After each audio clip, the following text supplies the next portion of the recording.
Why was everyone ignoring her at the briefing table? The thought came quietly, like a whisper behind her heartbeat.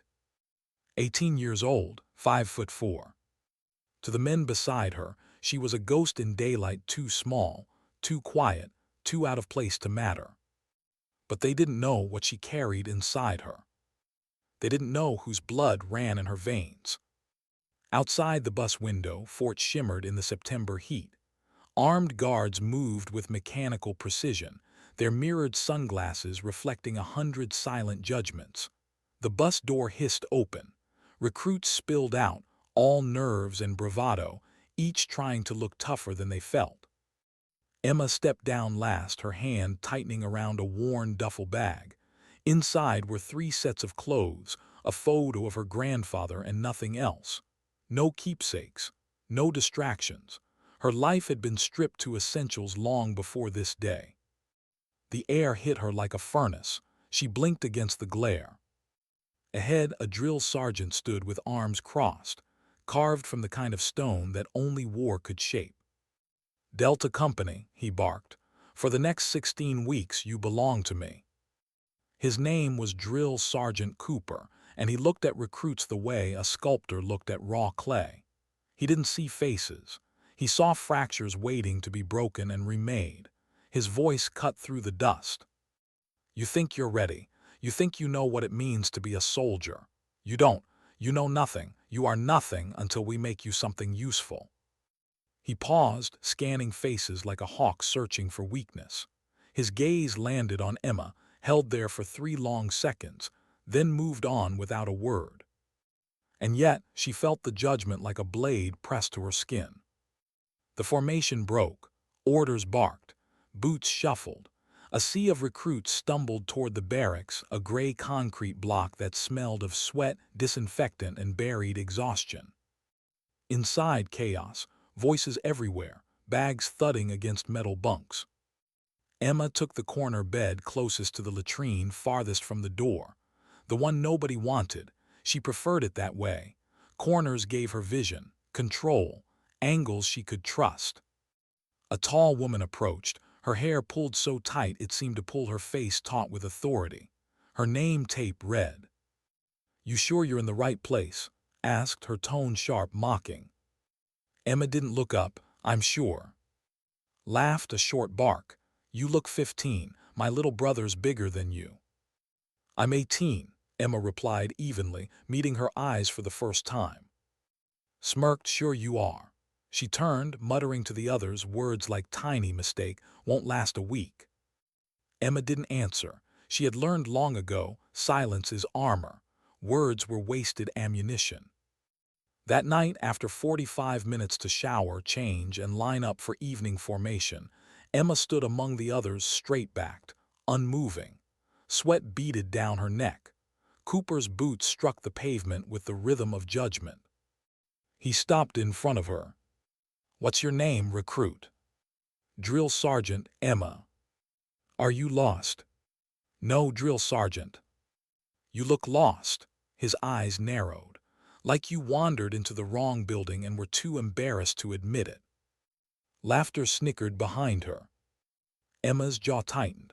"I'm exactly where I'm supposed to be, Drill Sergeant." Cooper held her gaze a moment longer, then stepped away. But the damage was done. The air around her had changed.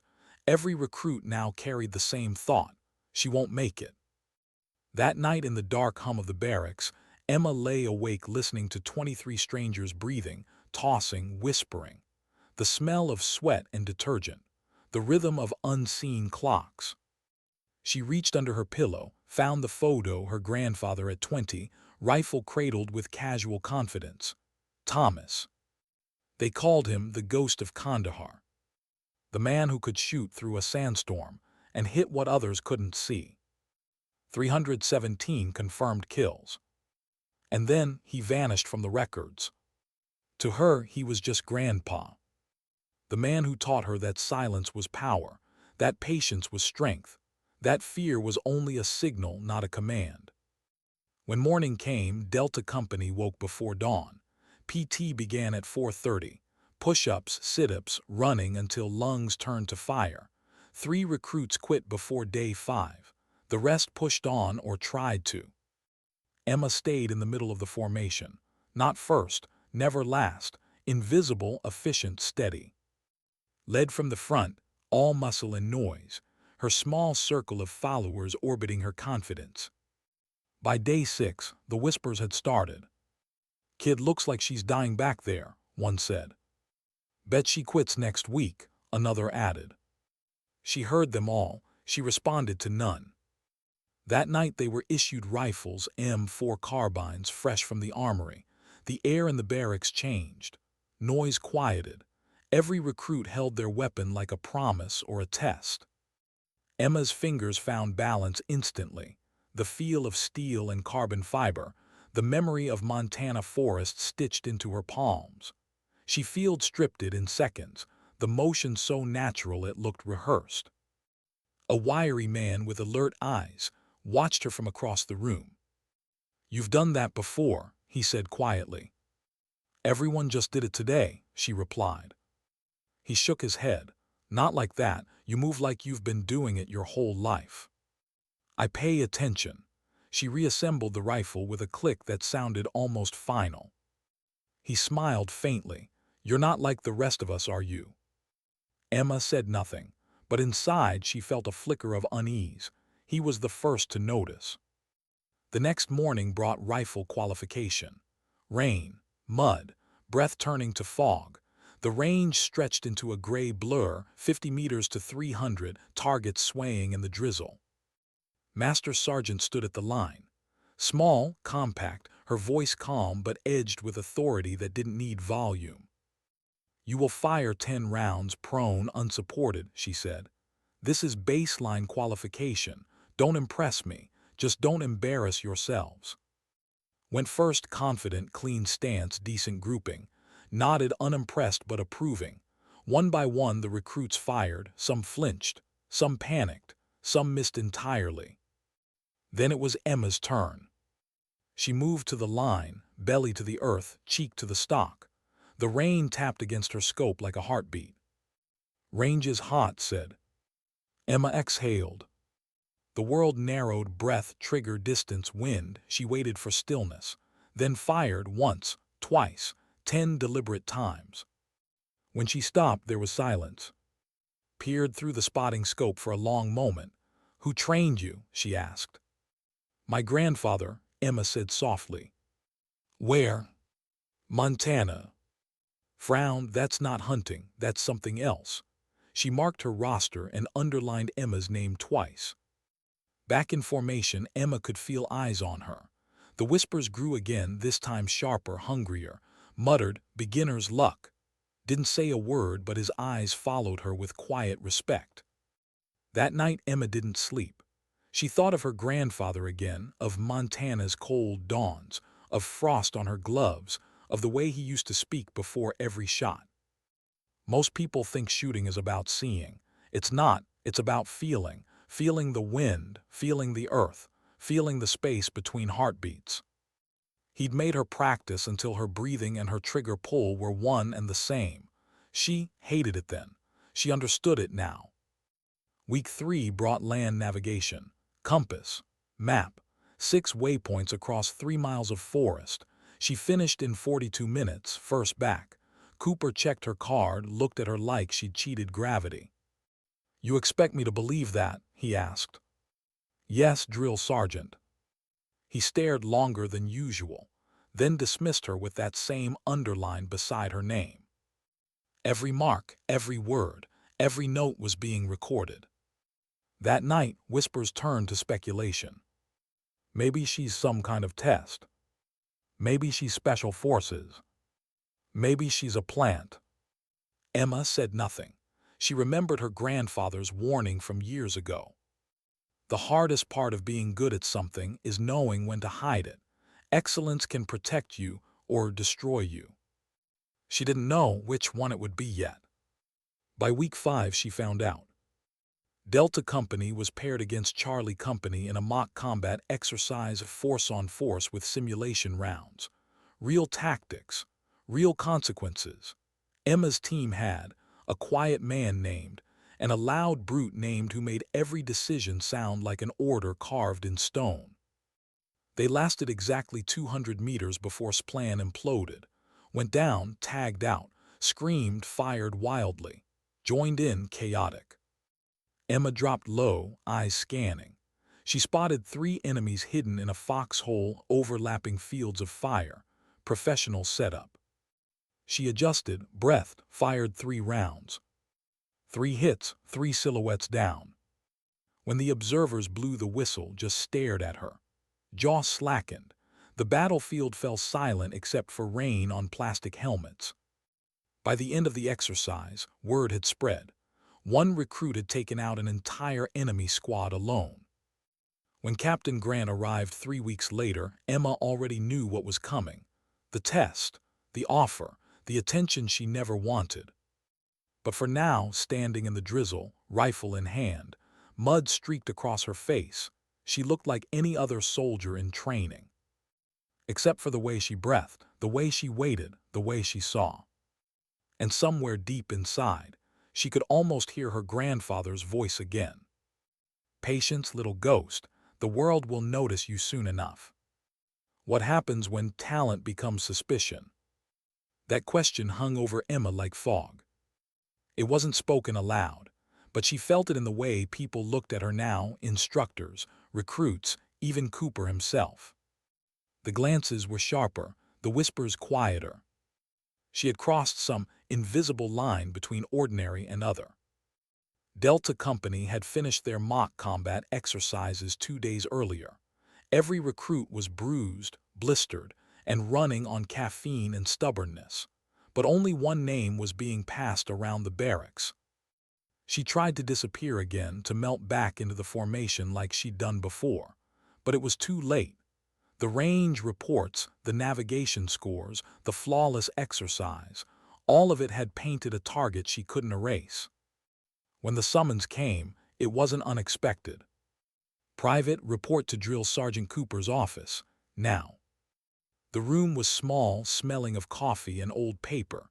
Cooper sat behind the desk, arms crossed. Beside him stood Master Sergeant, her face unreadable. A third figure leaned against the wall, wearing captain's bars. Emma recognized him from the range, Captain Grant. "Sit down," Cooper said. She sat back straight, hands folded in her lap. They let the silence stretch long enough to become uncomfortable. Grant finally broke it. "I've been reviewing your performance," he said. "Born in Montana, no formal training, no prior service, no record of specialized instruction, yet you perform at a level most soldiers don't reach in 10 years. He paused, "So let's try again. Who taught you?" "My grandfather," Emma said quietly. Grant's eyebrows lifted. "Your file doesn't list any family with military background." He didn't talk about it much. She hesitated, then added, "He served in Afghanistan." His expression shifted just slightly, like a memory stirring. "What was his name?" she asked. Emma knew the moment she said it, the world would change. "Thomas." Silence, the kind that carries history in it. Grant straightened. Cooper looked like he'd just found a ghost in his office, exhaled slowly. "The ghost of Kandahar," she said. Emma didn't respond, but her silence said everything. Cooper leaned forward. "You're telling me you're the granddaughter of Thomas, the sniper who vanished from active records in 2009. "Yes, Drill Sergeant." Grant and exchanged a glance heavy with meaning, respect, disbelief, maybe even unease. Cooper sat back, running a hand down his face. "Well, that explains a lot, also complicates a lot." Grant's tone softened. "You have extraordinary skills, Private, but that creates a problem. You can't stay in regular basic training. You're skewing metrics. You're too good." Emma held her voice steady. "I'm just trying to complete training." "No," Grant said. "You've already surpassed it. The question now is, what do we do with you?" 3 days later, the decision came down. Emma would finish basic training, but be flagged for advanced marksmanship evaluation. An innocuous phrase that sounded like opportunity, but felt like exile. The change was immediate. Recruits stopped talking when she entered a room. In the chow hall, space opened up around her like an invisible force field. Ignored her entirely. Only sat near her, unbothered by the new tension that followed her like static electricity. "You've become a ghost," he said one evening, voice low. "People think you're some kind of experiment, or they're just afraid they'll look small standing next to you." Emma stirred her food without appetite. "I didn't ask for any of this." "I know," said, "but excellence makes people uncomfortable. It reminds them of their limits." He was right, and part of her hated that he was. Week 7, Advanced Marksmanship. While others trained at 200 meters, Emma was sent to a separate range deep in the hills, the kind of place the Army didn't advertise. Waited for her, along with Captain Grant.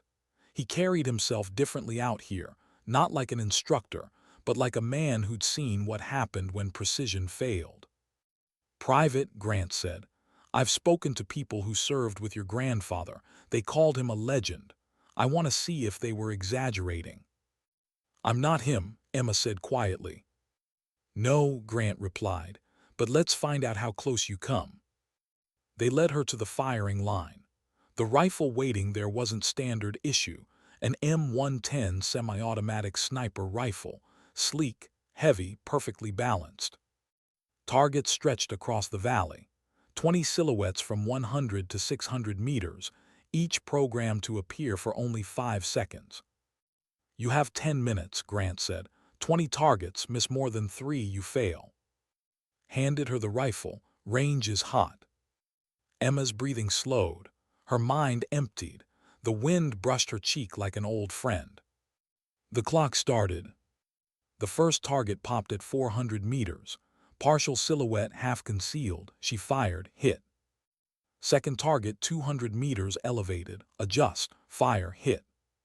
Third moving. Fourth shadowed. Each shot followed the rhythm of her heartbeat. Grant and watched without speaking. By the 5th minute, her movements were liquid, pure instinct. By the 8th, she was in that state her grandfather had called the quiet zone, where noise disappears, where every calculation is already made, where the bullet knows its path before it leaves the barrel. The final target appeared at 600 meters, small, half obscured by brush. She had 12 seconds left. She dropped prone, adjusted windage. 3 seconds left. Trigger break. Hit. The range fell silent. The only sound was the echo rolling through the valley. Grant checked the electronic score sheet. 20 targets, he said, 20 hits. He looked at her, eyes narrowing with a kind of cautious awe. Most career snipers would be proud of 16. You didn't miss once. Emma said softly, "My grandfather taught me not to miss." Spoke next, voice low but steady. "What you just did, that isn't training. That's instinct honed over years. You realize what this means?" Emma said nothing. Grant stepped closer. "It means you don't get to be normal anymore. The Army will see you as a resource. You'll be fast-tracked to sniper school, paraded in front of officers who want to prove the system works." "And if I refuse?" Grant's expression darkened. "Technically you can, but practically, no, not if you want a career, not if you want a purpose." Nodded. "You've crossed a threshold, the kind where your life stops belonging only to you." That night the barracks felt colder. The whispers had stopped, replaced by silence, a silence sharper than mockery. Emma lay in her bunk staring at the ceiling. She thought of her grandfather's voice, the weight of his lessons. "If you ever become what they want you to be," he'd said once, "remember they don't train ghosts, they use them." She had been too young to understand it then. Now she did. But she also remembered something else he'd said. "If you can protect people, and you don't, that's just another kind of failure." The two truths collided inside her, until sleep became impossible. Week 9 brought something new, the kind of hostility that didn't come from words but from sabotage. Her bunk short-sheeted, her gear misplaced, her pack straps loosened during a ruck march so the weight shifted painfully. Never touched her directly, she didn't have to. Influence was a weapon, too. Emma endured it all in silence. Each act of spite, another test of discipline. Noticed he always did. "You can't keep letting them do this," he whispered one night. "If I react, I prove them right," she said. "And if you do, then I outlast them." But patience has limits. It snapped during night operations training. Teams were sent into dense forest to locate a hidden supply cache, no lights, only night vision. Emma's team included, and a recruit named. Led with overconfidence, "We go straight through," she ordered. "The ridge lines faster," Emma suggested. "Easier to navigate in darkness." Glare didn't ask for your input. They went straight through. Within an hour had twisted an ankle, tore his uniform. They were lost, circling the same ridge line Emma had warned about. Refused to admit it. Her pride was armor she couldn't remove. Emma checked her compass, recalculated. "We're 800 meters off course. The cache is northeast, not north." Snapped, "You don't give orders. We keep heading north." "If we do, we'll miss it entirely," Emma said calmly. "Better to fail together than let you play hero," hissed. His voice broke the tension. "Maybe she's right. My ankle's getting worse." Ignored him and pushed on, followed like a shadow, looked at Emma. "What do we do?" Emma had a choice, loyalty to command or loyalty to the mission. She remembered her grandfather's words. Sometimes the hardest choices aren't between right and wrong, but between two kinds of right. "Stay with them," she told quietly. "I'll find the cache." "That's disobedience." "I know." She slipped away into the dark, moving faster alone. The forest whispered around her, familiar, forgiving. Her body remembered every Montana night, every hunt, every breath between heartbeats. 20 minutes later, she found it, the cache box glowing faintly under her NVG lens. She marked her timestamp, then went back. It took 40 more minutes to find her team, still lost, still arguing. "I found the objective," she said simply, showing the mark. His face twisted. "You left the team, that's abandonment, you'll be written up." The mission was to secure the cache. Mission accomplished. "Not if it costs unit cohesion," snapped. "You think being perfect makes you right. It doesn't." Emma didn't respond. "Needs medical attention," she said. "That's what matters now." They made it back with 20 minutes to spare. Cooper was waiting, arms crossed, expression grim. "In my office." Inside, his words were clipped, surgical. "I watched your entire route. I saw everything. You were lost for 2 hours because you wouldn't admit it. You disobeyed orders but completed the mission. Under normal conditions, I'd punish both of you. But these aren't normal conditions." He leaned forward. "Leadership means knowing when to follow and when to act. You're relieved of leadership duty. You made the right call the wrong way. Excellence without wisdom is just another kind of failure." Dismissed. Outside, voice was low and venomous. "You think you're special. You're alone, no allies, no friends, and that's going to matter more than your perfect aim." She walked away, leaving Emma standing in the dark. And for the first time since she'd arrived at Fort, Emma felt the truth of it. She was alone. But somewhere deep inside, that loneliness was something else, something that felt a lot like resolve. Because ghosts don't need company. They just need a target. What does it cost to be seen? That question haunted Emma through the final weeks of training.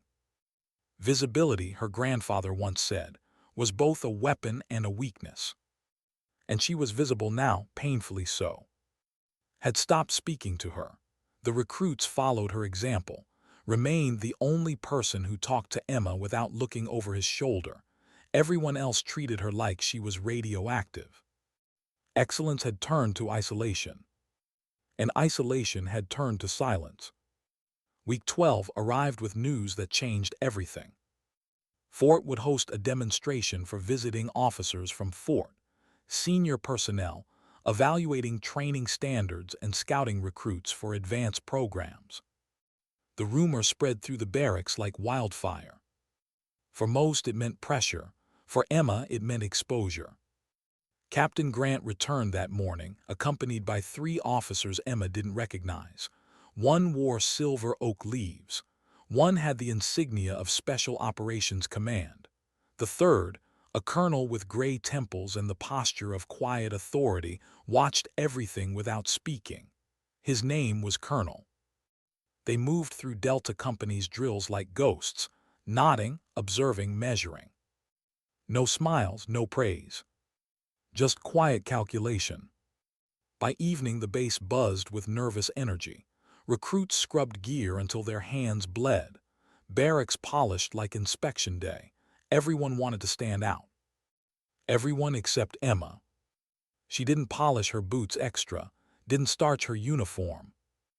Instead, she cleaned her rifle twice, slow, deliberate, meditative.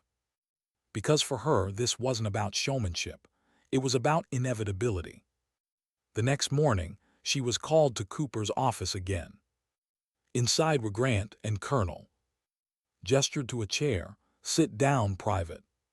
His voice was calm, but carried that rare authority of a man who no longer needed to prove he had it.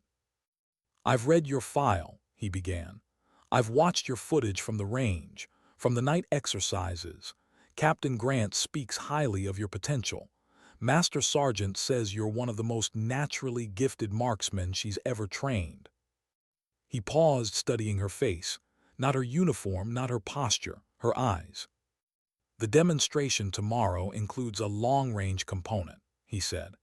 "Targets between 400 and 800 meters. It's meant to test stress control and adjustment speed." Emma nodded once. "Yes, sir." "Most recruits will struggle," continued. "You won't. The question isn't whether you can hit the targets. It's whether you're willing to show how easily you can do it." Emma hesitated. "What happens if I do?" Leaned forward slightly. "Then we talk about your future. Sniper school, special operations preparation, advanced postings, the kind of path few ever walk." "And if I do?" "Then you'll vanish into the regular infantry, like 1,000 other names before you." He didn't say it like a threat, just truth. Grant's tone softened. "You've spent weeks trying to hide your ability. I understand why. But the world doesn't need another hidden legend, Private.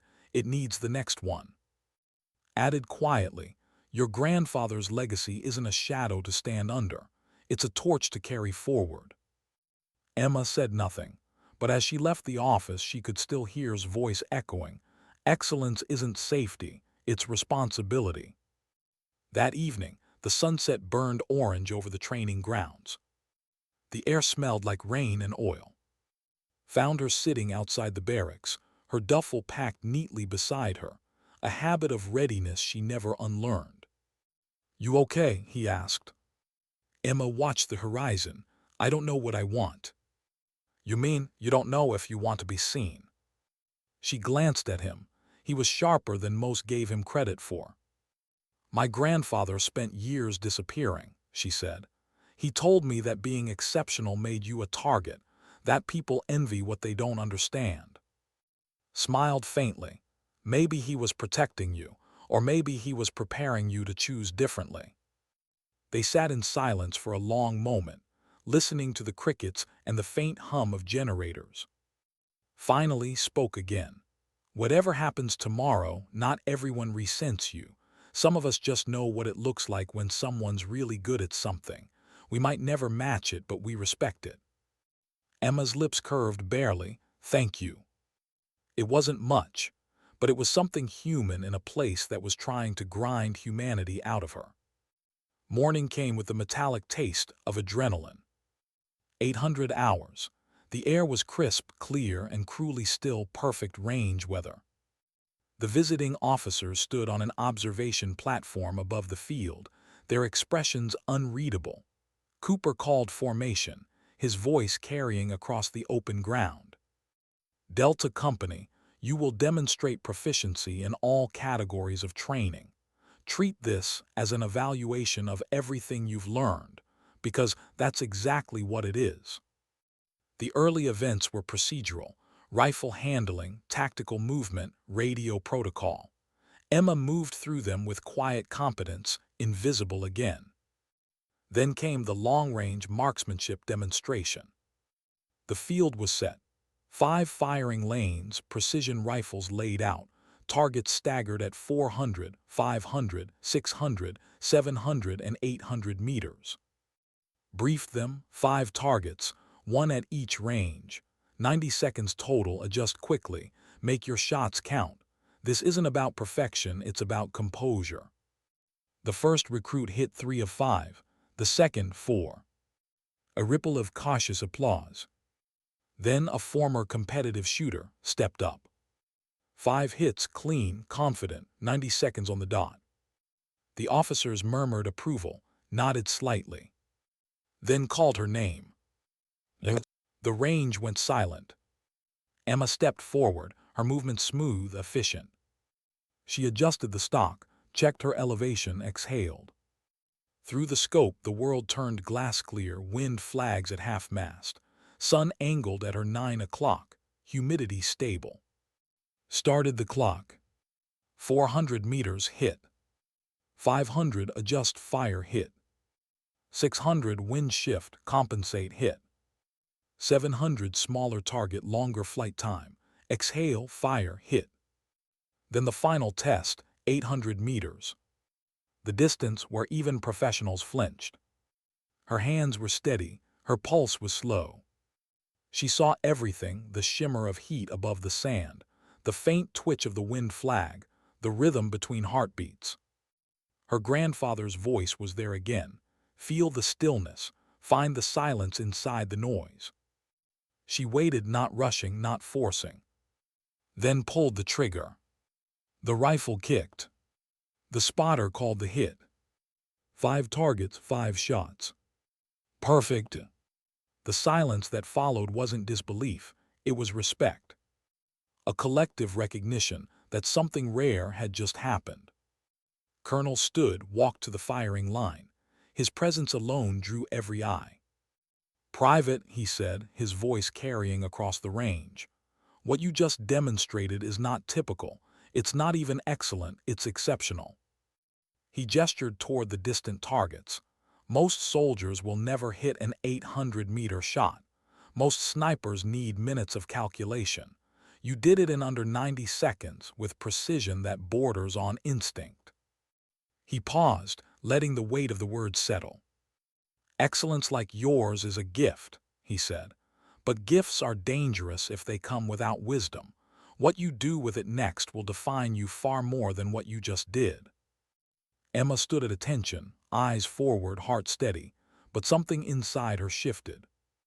The applause began hesitantly, one voice, then another, until it filled the range. She didn't smile, she didn't bow, she just nodded once. Because for her, this wasn't triumph. It was the beginning of responsibility. That night, Delta Company buzzed with electric energy. Recruits compared notes, replayed moments, exaggerated shots they'd missed. Emma sat alone again, but this time it wasn't isolation. It was space, the kind reserved for people others didn't yet know how to approach. Cooper stopped by her bunk quietly, no shouting, no bluster. "Nice work out there." She looked up surprised. "Thank you, drill sergeant." He nodded once, started to leave, then stopped. "You ever think about what comes after?" "After training?" "No," he said, "after the shot." She frowned slightly. "Sir." He leaned against the bunk post, his voice lower now. "Every soldier eventually faces the moment when pulling the trigger means changing something that can't be undone. People talk about precision, discipline, composure, but they forget the cost. You ever think about that?" Emma hesitated. "I think my grandfather did." Cooper studied her, then nodded. "Good answer, don't forget it." He walked away, leaving her in the quiet hum of barracks lights. Hours later, as the base went still, Emma lay awake. She thought about the shot, the 800-meter hit that had drawn the world's attention to her. And she realized something strange. It hadn't felt like victory. It had felt like surrender. Because once you show the world what you can do, you can never go back to hiding it. She reached for the photograph in her duffel, her grandfather in desert fatigues, a rifle in his hands, the faintest trace of a smile under the shadow of his hat. She whispered to the empty air, "I think I understand now." Then she closed her eyes and let the silence hold her, not as comfort, but as promise. The next phase would begin soon, sniper school Fort, a world where everyone was exceptional. But for tonight, she was still just Emma, the quiet girl from Montana who carried a ghost's legacy and had just fired the shot that made her visible to the world. And somewhere in that fragile stillness, beneath exhaustion and adrenaline, one thought lingered like a heartbeat she couldn't silence. Sometimes dignity doesn't speak, it simply acts. What happens when the quiet one becomes the target? Emma arrived at Fort before dawn, her duffel pressed against her chest as the transport hummed across the tarmac. The air smelled different here, heavier, sharper. The kind of place that didn't just train soldiers, it forged them. Everywhere she looked, excellence walked in silence. Operators moved like wolves, lean, alert, their eyes holding the kind of calm that only came from surviving chaos. This wasn't basic training anymore. This was where the capable came to be broken and rebuilt into something that could operate in the dark. Her orders were simple: advanced marksmanship and tactical operations course. But unspoken beneath the text was something else: evaluation. Every movement she made from now on would be measured against men and women already chosen from the best. No applause, no congratulations, just another test. Captain Grant greeted her at the gate, clipboard in hand, a faint smirk touching his lips. "Welcome to the deep end." She saluted, "Sir." He handed her a folder. "Orientations at 700. You'll be bunking in Section Echo. Don't unpack too much." "Temporary assignment." Grant's smirk deepened. "Everything here is temporary until you prove you belong." She nodded, tucking the folder under her arm. As she walked toward the barracks, the morning sun broke through the haze, casting long shadows across the range fields. The echoes of distant shots rippled like thunder, precision disguised as chaos. Inside Section Echo, the atmosphere was thick with unspoken hierarchy. No one introduced themselves, they just sized each other up. There were 12 recruits in total, 10 men, 2 women. Every one of them looked built from wire and willpower. A tall woman with close-cropped blonde hair approached first. "You're the Montana kid," she said flatly. "Right." "Yes." "I'm not that," she added quickly, reading Emma's confusion. "Different one, they call me Razor." Emma nodded politely. "Good to meet you." Razor smirked. "We'll see if you still say that after range week." Then she was gone, efficient, curt, already disinterested. Emma took her bunk, unpacked neatly, and sat for a moment. Her grandfather's photo was the only thing she placed on the small shelf beside her bed. She didn't look at it long, just long enough to remember why she was here. The first week was hell dressed as routine. 16-hour days. Tactical shooting drills at dawn. Navigation and concealment exercises in triple-digit heat. Night operations that stretched until morning. The instructors were brutal but methodical. Their job wasn't to teach. It was to test endurance, focus, and control under exhaustion. By day 3, Emma had learned their rhythm. By day 5, she'd started to break it. During a live-fire concealment test, recruits were instructed to crawl 200 meters through open terrain and take a single unseen shot at a steel target. Most failed, detected by drones, movement, or sound. Emma waited 30 minutes before she even moved. Then she inched forward, breathing with the earth, her pulse sinking to the wind. When she fired, the round struck dead center. The spotter never saw her. When she stood up, the instructor just shook his head. Jesus Christ, you didn't move like a human being. She didn't respond. She didn't need to. But inside, something flickered, not pride, not triumph, recognition. The same recognition she'd seen in her grandfather's eyes the day he told her that being unseen was its own kind of curse. That night she sat alone at the edge of the training field, boots dusty, mind restless. Captain Grant approached quietly, a coffee in each hand. He handed her one. "You're scaring people," he said. She looked up startled. "Sir, half the instructors think you're some kind of government experiment. The other half are trying to figure out how to keep you challenged." "I'm just doing my job." Grant took a sip of coffee. "Yeah, that's the problem." He studied her a moment, the quiet composure, the way she barely blinked. "You ever think about why you're good at this? I mean, really think about it." Emma looked at the horizon. "It's what I was taught." "That's not what I asked." She hesitated, then said quietly, "Because I don't panic, I don't freeze. I can stay calm when it matters." Grant nodded slowly. "That calm, that control, it's rare, but it's also dangerous. The Army loves people like you until it realizes it doesn't know what to do with you." She met his gaze. "Then what do I do with me?" Grant smiled faintly. "That's the question that makes legends or ghosts." He left her with that, walking into the twilight. Week 2, Sniper Overwatch Simulation. Emma was paired with Razor, the same woman who sized her up on day 1. Their mission: overwatch from 2 kilometers out, cover a squad infiltration, and report enemy movement. A simple test on paper. In practice, chaos. The squad missed their timing. The wind shifted mid-mission. Comms broke twice. Razor grew agitated, muttering curses under her breath. "Target 3's moving.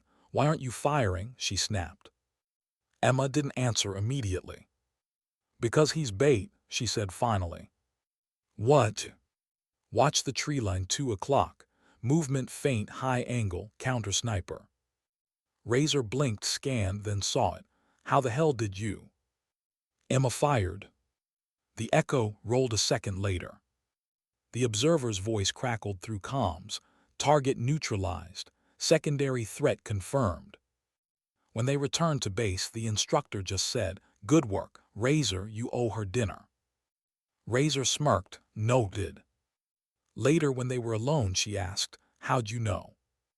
Emma shrugged. "You learn to feel when you're being watched." Razor studied her. "That's not training, that's something else." "Maybe," Emma said softly, "maybe it's inheritance." By week 3, she was no longer invisible, and she hated it. Every drill, every shot, every evaluation was whispered about. The officers from visited again, their eyes narrowing when she passed. Her name appeared on a she wasn't supposed to see. Advanced placement consideration, tier evaluation. It was supposed to be flattering. Instead, it felt like a warning. Because tier programs weren't about medals. They were about ghosts, soldiers who operated where politics couldn't reach and mistakes didn't exist. One night, Razor found her sitting outside again, staring at the photo of her grandfather. "Rumor is, they're eyeing you for tier assessment," Razor said. "I didn't ask for that." "Doesn't matter," Razor replied. "Nobody ever does. They just pick who can disappear without breaking." Emma sighed. "What if I don't want to disappear?" Razor's expression softened. "Then you better learn how to say no to people who don't accept it." They sat in silence for a while, the kind that happens between soldiers who don't have to explain the weight they carry. The assessment came faster than she expected. A mock mission, real weapons, real stakes. Objective: extract a captured asset from a hostile compound without detection. Emma was team lead, a decision that turned heads across the base. She'd only been there 3 weeks. The instructors watched from command feeds as she planned, methodical, quiet, surgical.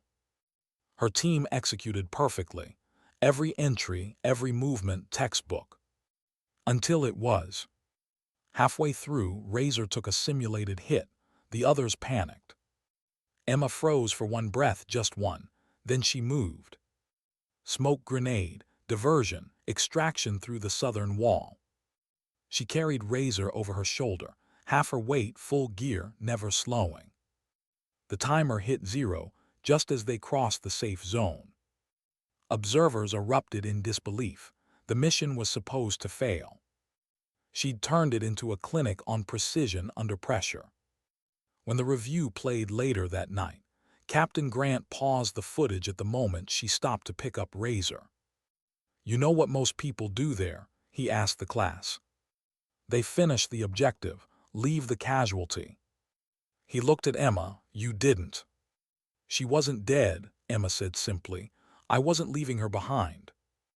Grant nodded. "That's leadership, the kind we don't see much anymore. But recognition comes with a price." 3 days later, she was summoned to a classified briefing room at Fort's upper wing, a place lined with flags, sealed doors, and unmarked files. Colonel was there again. So was a man in civilian clothes, expensive suit, military bearing, no name tag. He spoke first. "Private," he said, "you've demonstrated exceptional aptitude, marksmanship, navigation, command presence. What we need to know now is psychological tolerance." Emma frowned. Tolerance for what? Stress, isolation, ambiguity, the kinds of missions that don't make headlines. He slid a folder toward her. Inside was a single photo, grainy, black and white. A compound in desert terrain. Red markings, distances, wind estimates. "Hypothetical," he said. "A high-value target 1,600 meters out. Civilian structures nearby. One window of opportunity. Would you take the shot?" Emma looked at the image.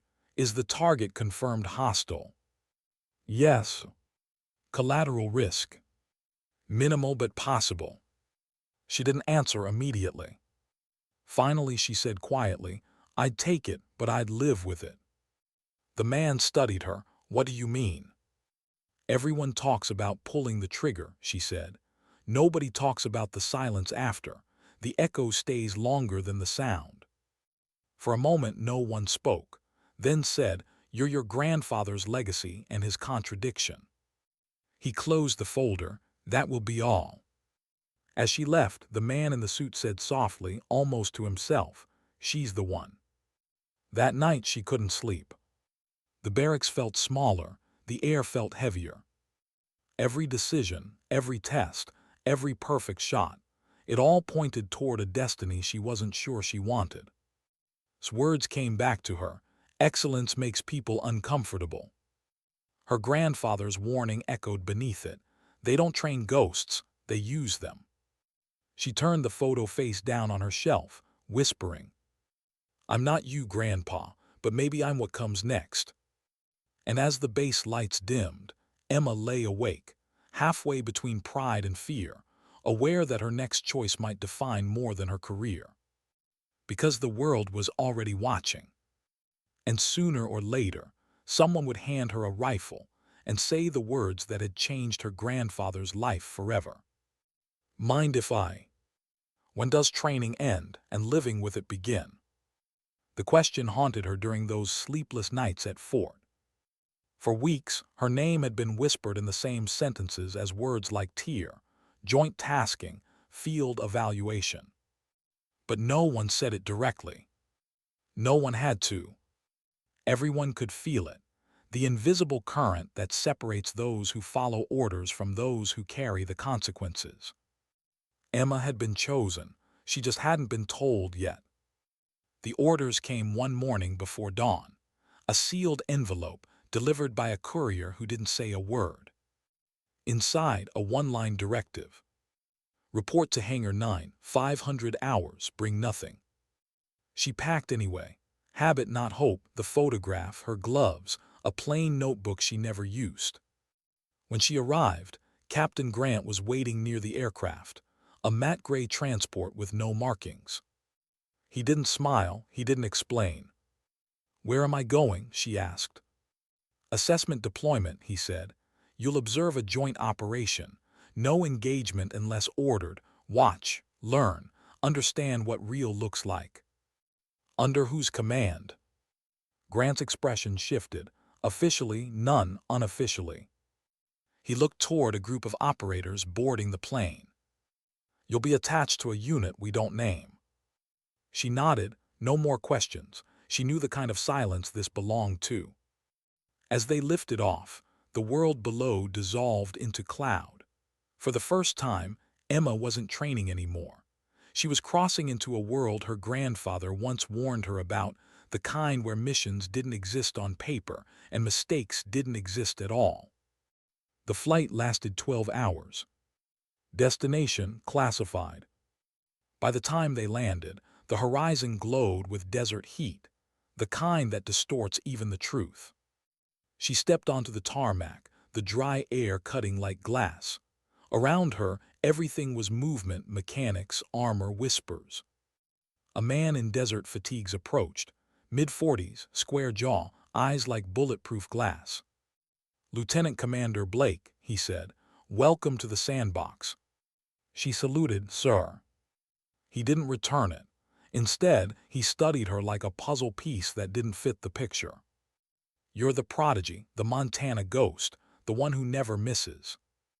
"I try not to," she said evenly. He smirked. "Let's hope that's not arrogance." Then he handed her a folder.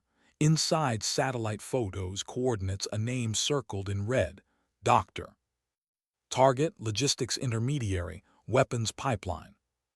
Location, border compound, 1,450 meters from the Overwatch Ridge.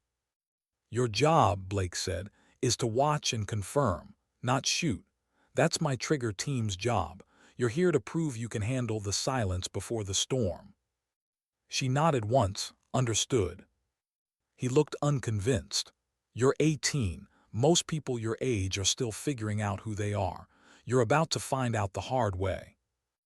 That night she sat up on the Overwatch Ridge, dusk crawling through every breath, the world below bathed in pale moonlight. Her scope swept across the compound, steel walls, trucks, figures moving like ghosts under floodlights. Her spotter sergeant spoke quietly beside her. "You ever been out here before?" "No." "Then here's a rule. Distance isn't mercy, it just delays the cost." Emma glanced at him. He wasn't looking through his scope, just at the horizon. "You've done this a lot," she said. "Too much, you." "Never." Gave a half smile. "Then remember this night. It'll change something in you even if you pretend it won't." Hours passed. The desert went silent, only wind, only waiting. Emma's eye stayed fixed to the scope. The world narrowed to crosshairs and breath. At 2:43 hours, movement. A truck pulled up to the compound. 4 men stepped out. One of them, tall, thin, white scarf, matched the photo. "Yep," whispered, "that's our man." Emma tracked him, her finger resting lightly on the trigger guard. Her scope followed him as he entered a dim-lit room. Shadows moved inside, too many to count. Then in her earpiece, Blake's voice. "Overwatch, we've got confirmation. Hold position. Sniper team will take the shot." She exhaled, "Copy." Minutes crawled by. Her radio hissed once, then silence. No shot, no confirmation, nothing. Something was wrong. She switched channels. "Command, do we have eyes on Team Bravo?" "Static." She turned to, "Comms are down." He frowned, "Backup frequency." "Dead too." Through her scope, she saw one of the targets step outside, phone to his ear, scanning the ridge. "They know." "Pack up," said sharply. "They've been tipped off." But Emma didn't move. Because she saw something in the far corner of the compound, a small figure. A child. Barefoot, staring toward the ridge. She froze. She whispered, There's a kid down there. Don't lose focus, he warned. But she couldn't look away. The child was holding something, a flare. And in the moment it lit, the desert erupted in light. Gunfire movement. They'd been found. Grabbed his radio shouting, "We're compromised, Overwatch under fire." Bullets tore through the sand. Emma stayed low, eyes locked on the scope, scanning, calculating. She saw again, running for a vehicle. "Permission to engage," she called out. No answer. Blake's channel was still dead. Emma shouted, "We need to move." But she didn't move. Because in her scope was about to vanish behind cover. She could end it now, or lose him forever. Her breath slowed, the world fell away. The silence before the shot, the one her grandfather always described, filled her. She whispered almost to herself, "Mind if I?" The shot cracked through the night. Fell. And just like that, it was over. Or maybe it had just begun. By sunrise, the ridge was quiet again. Reinforcements arrived.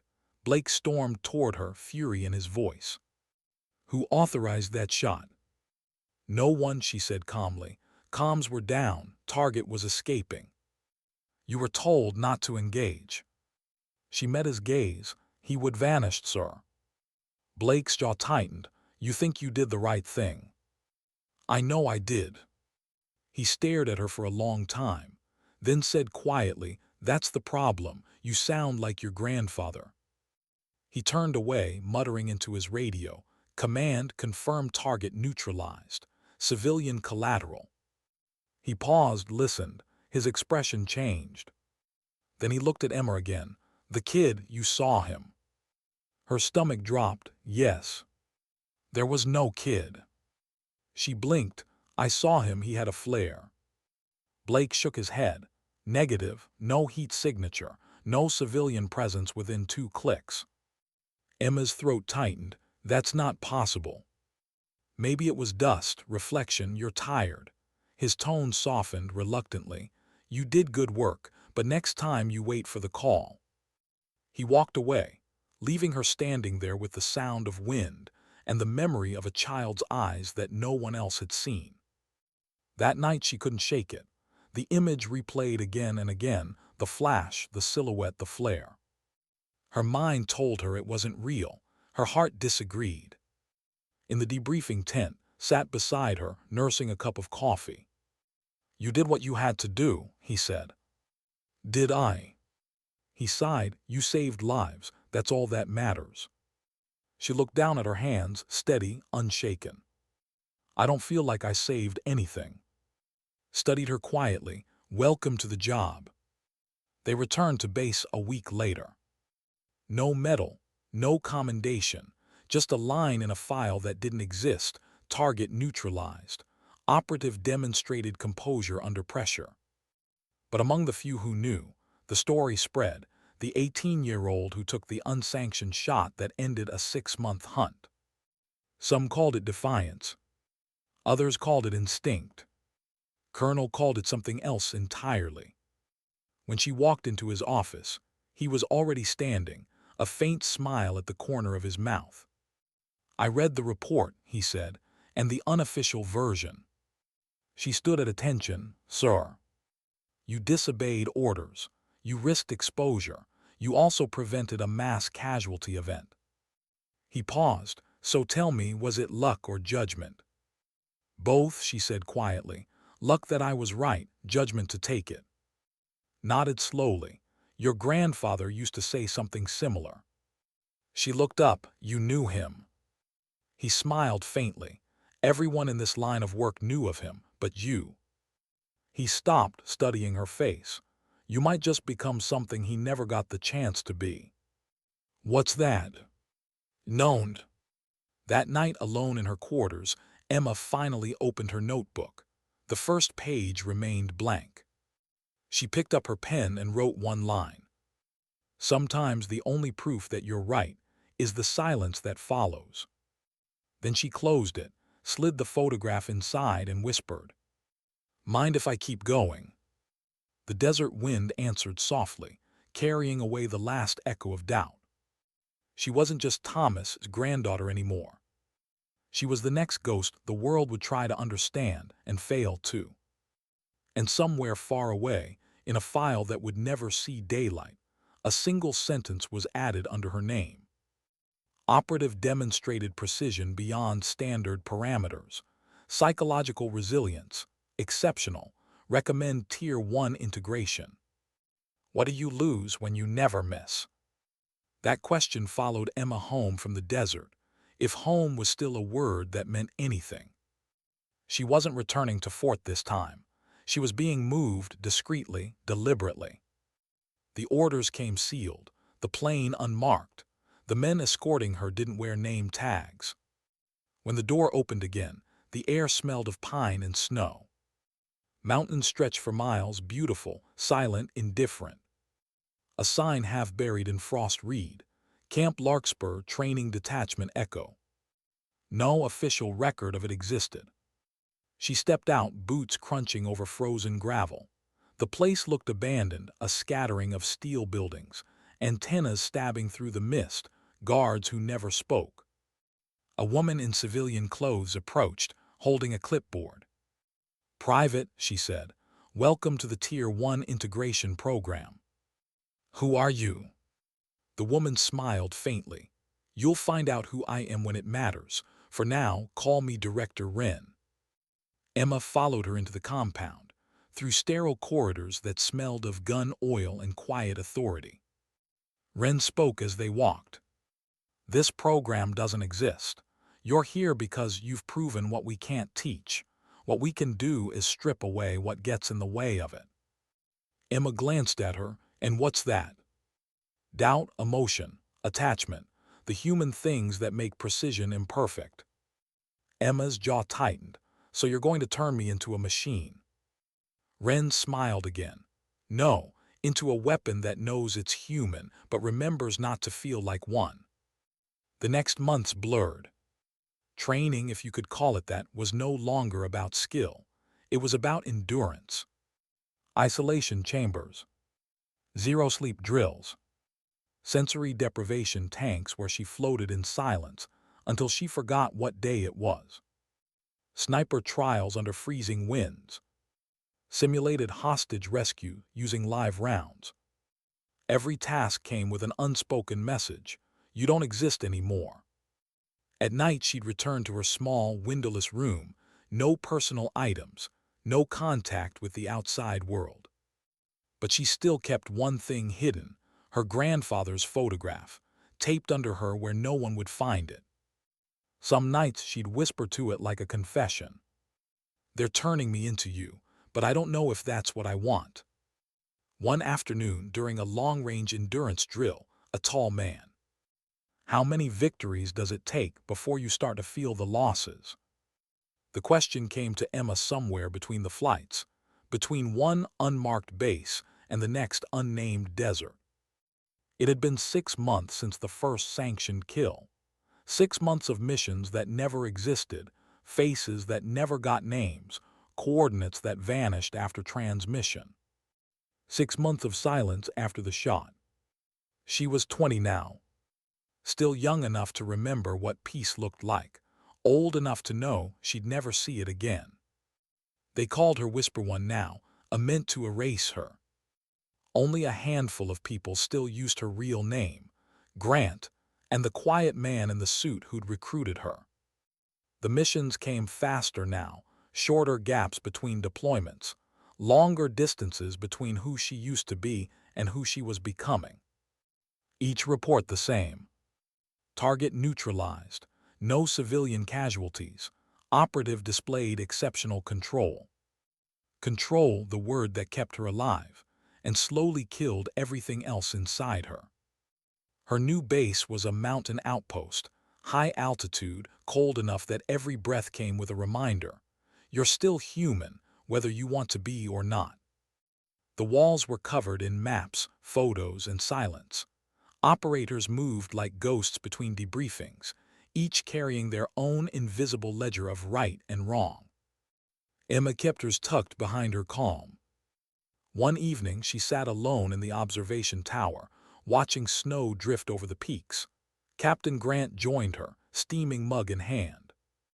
"You haven't spoken much since Ankara," he said. "I don't have much to say." "You took out a man who sold weapons that killed a dozen children," Grant said quietly. "That counts for something." She looked at the horizon. "Does it? Or is it just arithmetic, one life for 12, 12 for hundreds? When do the numbers stop making sense?" Grant sighed. "You can't think about it that way." "I can't stop." He studied her for a long moment. "Then you're still human. Don't lose that." She smiled faintly. "I'm trying, it's getting harder." The next mission was different. Not just tactically, spiritually. Target, Major. A defector turned contractor feeding intel to both sides of a growing proxy war. Location, a fortified embassy compound. Assignment, remove the target before he left the country. But this time, there was something else in the briefing file. A line that wasn't about coordinates or weather or wind. Secondary consideration, asset accompanied by family. Emma stared at the sentence for a long time. Family meant moral quicksand. It meant choices that stuck like shrapnel. Blake, now her field commander again, noticed the flicker in her eyes. "You good, Whisper One?" "I'll do the job," she said. "That's not what I asked." She didn't answer. The overwatch was set 2 kilometers away, city lights painting ghosts on her scope. She lay flat on a rooftop, wind biting her face, heartbeat steady. Through the lens, she saw the courtyard. The target, his briefcase, 2 guards, and there it was, a woman and a boy. His family. Kissed the boy's head before turning toward the car. Her finger brushed the trigger. Then hesitated. Grant's voice crackled in her earpiece from command. "Whisper One, target in motion. Window closing, confirm visual." "I confirm." "Engage." Her breath stopped halfway through the exhale. Her finger didn't move. "Whisper One, do you copy? Engage." Her grandfather's voice whispered through memory. "You can't pull a trigger without pulling a consequence." Emma blinked hard, forcing her sight back into focus. The scope trembled slightly, her first tremor in years. "Whisper One, respond." "I can't confirm collateral clearance," she said finally. "Negative," Grant replied. "You're clear, take the shot." She whispered, "Not like this." Then she powered down her scope.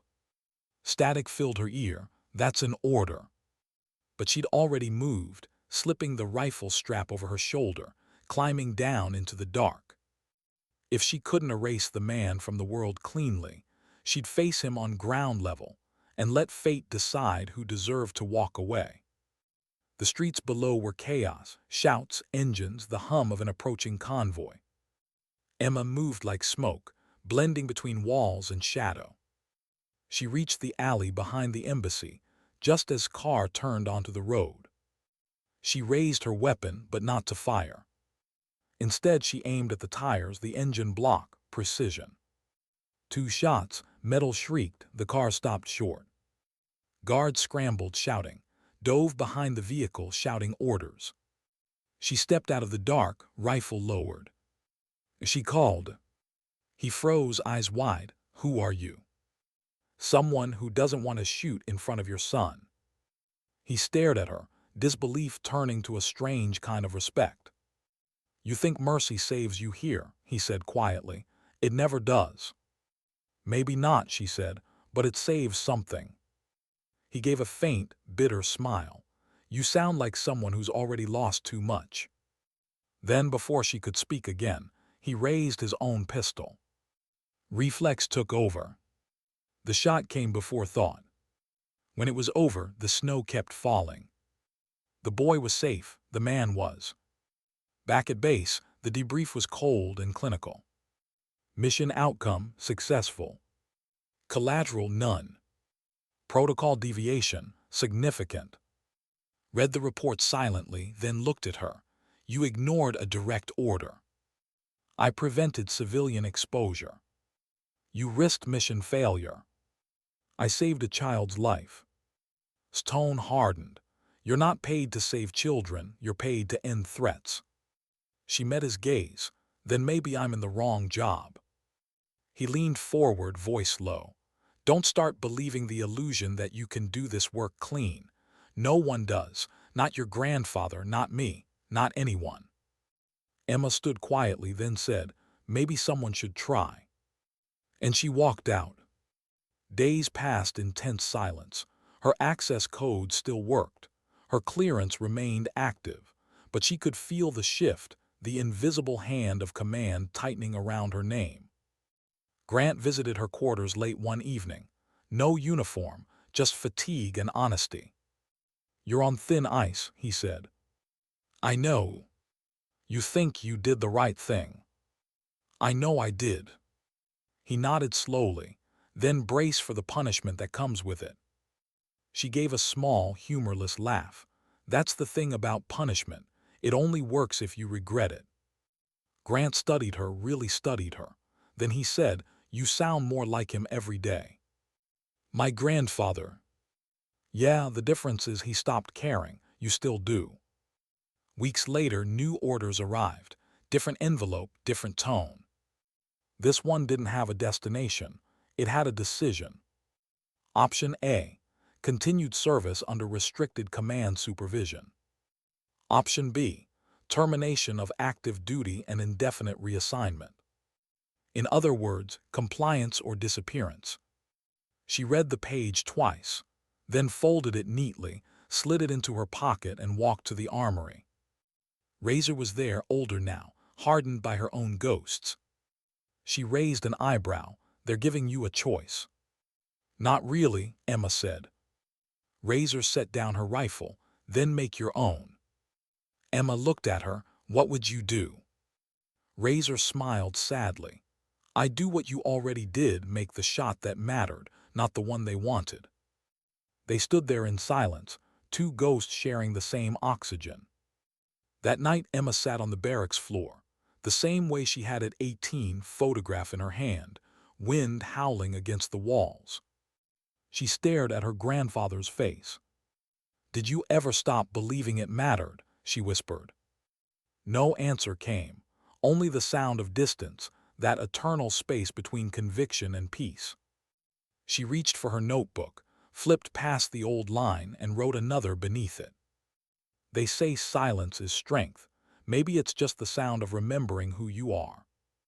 Then she closed the cover and finally allowed herself to cry, not for the missions, not for the kills, but for the parts of herself she traded for perfection. When the tears stopped, the decision was already made.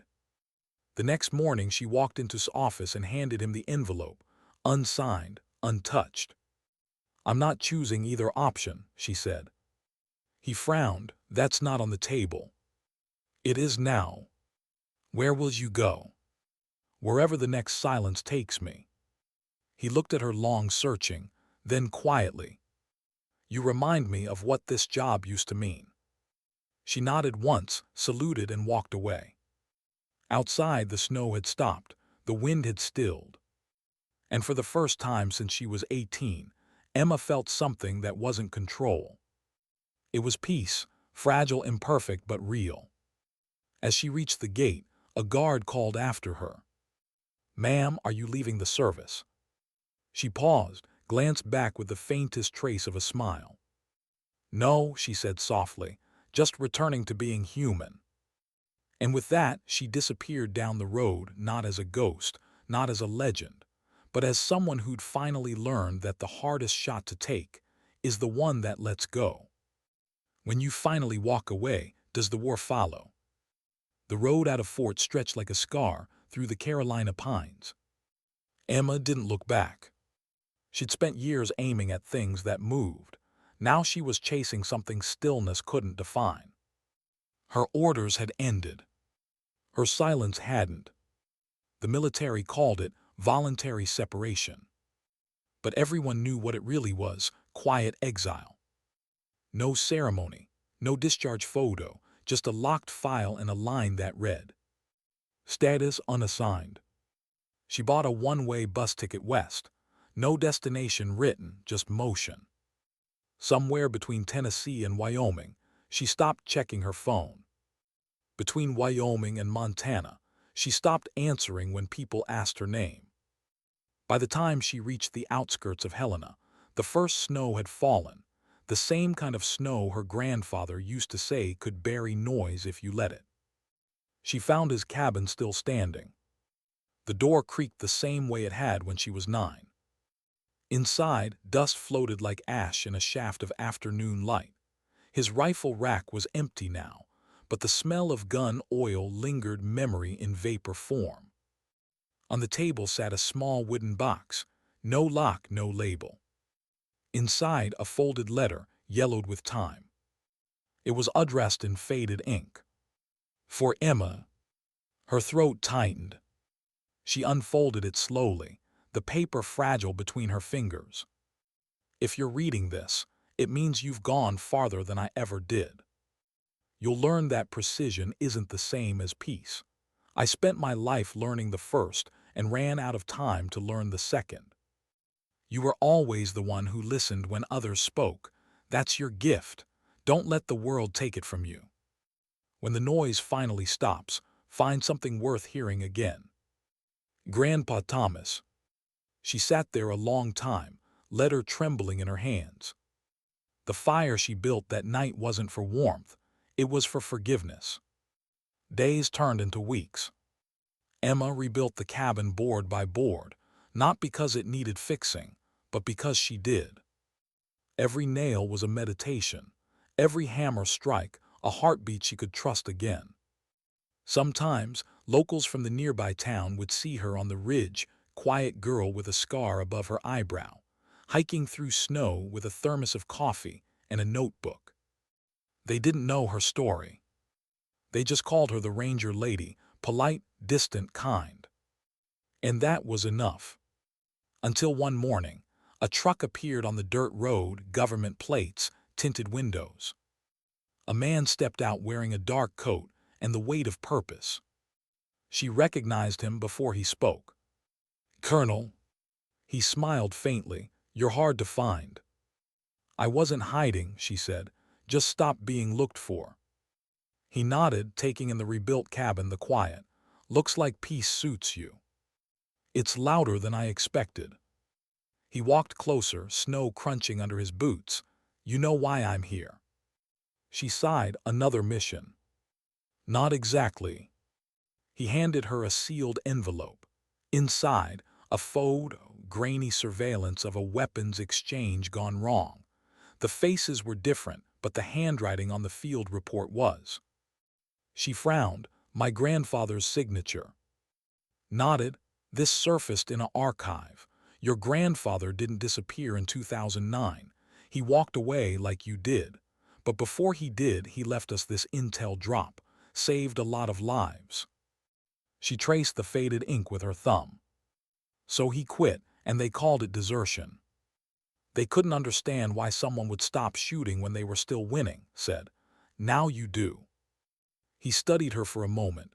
"You could come back, Emma, training, instructional, no combat. Help others find the balance you had to learn the hard way." She looked past him to the mountains. "I don't know if I have anything left to teach." "Sure you do," he said softly. "Teach them that silence isn't weakness." She didn't answer right away. Then, "If I come back, it'll be on my terms." Smiled. "That's exactly what your grandfather said." He left her with the file, the photo, and a choice that didn't feel like punishment anymore. It felt like closure. That night she climbed the ridge with her rifle, the same one she'd carried in silence for years. She didn't load it, didn't aim it. She just looked through the scope one last time. The valley below glowed with small lights, houses, lives, laughter she couldn't hear but could finally imagine. For years she'd measured distance in meters, not moments. Now she understood what her grandfather meant by, "Find something worth hearing again." She lowered the rifle and whispered, "Mind if I stop fighting now?" The wind answered gently, carrying the sound away like a secret forgiven. Months later, she did return not in uniform but as Instructor E. A quiet presence at an advanced training facility, hidden among the Carolina woods. Recruits said she rarely spoke during lectures. When she did, her voice was calm, measured, every word landing like a lesson carved from scar tissue. One trainee once asked her, "Ma'am, how do you know when to take the shot?" She looked at him, eyes steady, and said, "When you're ready to live with it." The class went silent, because they could feel it that this wasn't theory, it was confession. At night, after the range went quiet, Emma would sit alone under the floodlights, notebook open on her lap. Inside were only 2 pages written across all these years. The first, sometimes the only proof that you're right is the silence that follows. The second, written beneath her grandfather's words. Peace isn't the absence of war, it's the decision to stop needing one. She closed the notebook gently. For the first time in a long time, she didn't feel like a ghost. Years later, long after she'd retired again, quietly, deliberately, a journalist stumbled upon an unmarked memorial near Fort. No rank, no dates, just a plaque etched with a single quote. Sometimes dignity doesn't speak, it simply acts. Beneath it, a name the records never quite explained. Emma. The reporter asked the caretaker who she was. He shrugged. Some say she was a sniper, others say she trained the best we ever had. All I know is every year someone leaves a single bullet here, polished, unfired. He smiled faintly. Guess she finally found a way to stop pulling the trigger. Far above that quiet field, the wind moved through the trees with the same rhythm as breath. Not the shallow kind of fear, but the deep, forgiving kind of life. If you listened closely, you could almost hear her voice, not in command, not in apology, just in peace. Sometimes, the hardest battles end without a sound.